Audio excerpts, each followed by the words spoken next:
By an Arton DL1, you receive a manual, 2 attenuators of 1 and 2 decibels, and linear smoke detector, which consists of 2 units. To check and install the detector, you need 2 detector units, laser pointer, DC source, set of tools, manual, 2 attenuators, drill template, and cable. Before mounting the detector, we recommend you to check the performance of each unit.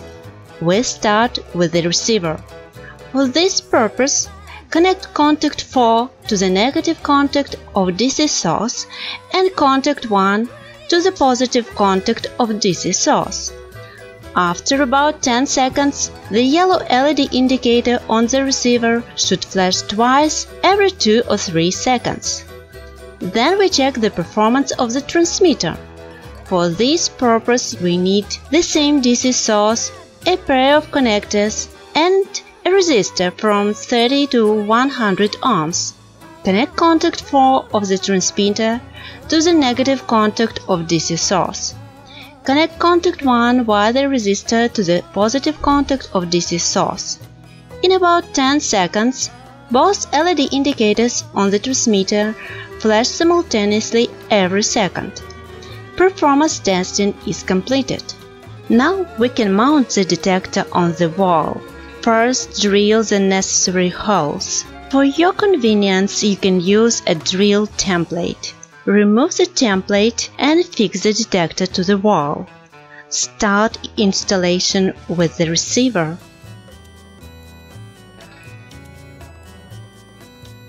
Connect the cable from the fire alarm control panel to contacts 1 and 4 of the receiver. Connect the cable joining the receiver and the transmitter to contacts 10 and 11.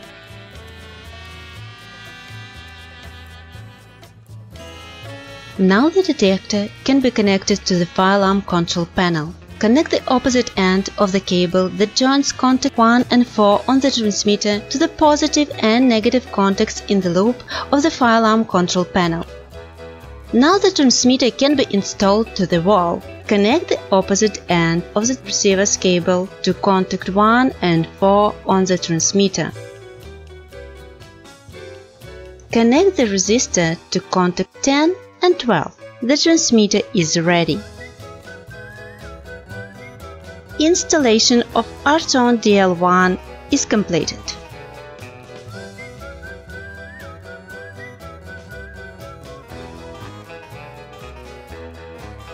The next stage is alignment.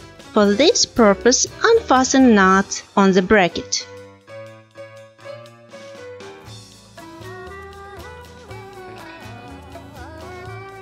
Fix the laser pointer Luch 1 to the transmitter. Switch it on and point the beam directly to the receiver's lens. Fix the transmitter. In this position, tighten the nuts, switch it off and disconnect the laser pointer. Return to the already mounted receiver. Perform the same alignment operation. Fix the laser pointer. Unfasten the upper and side nuts on the bracket. Switch the laser pointer on.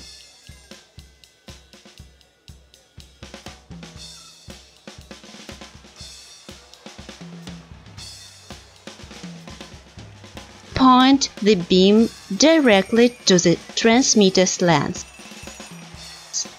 Fix the receiver, tighten the nut, switch off and disconnect the laser pointer. The next step is calibration. Energize the fire alarm control panel. At this stage, fire alarm control panel and receiver indication is random. Do not pay attention to this. Press the test calibration button for a long time until yellow and red indicators flash simultaneously. The detector is calibrated automatically. Calibration is completed in 5 to 20 seconds by going to the standby mode, which is indicated by the red indicator on the receiver.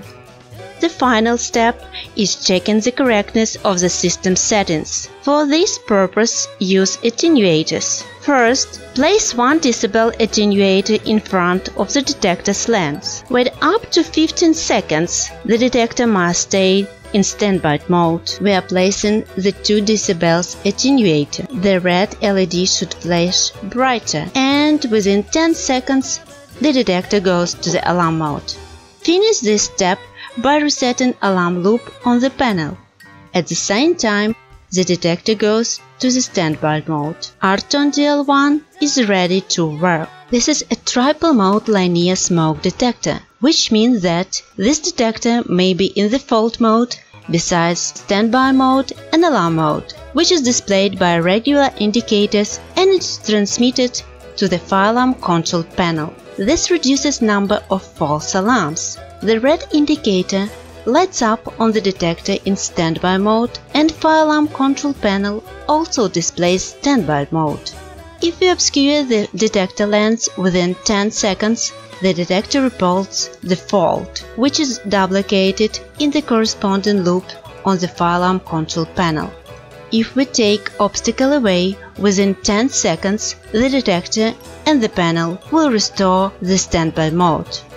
If the obstacle is not taken away within the next 10 seconds, the detector will go to the alarm mode, which is duplicated on the fire alarm control panel.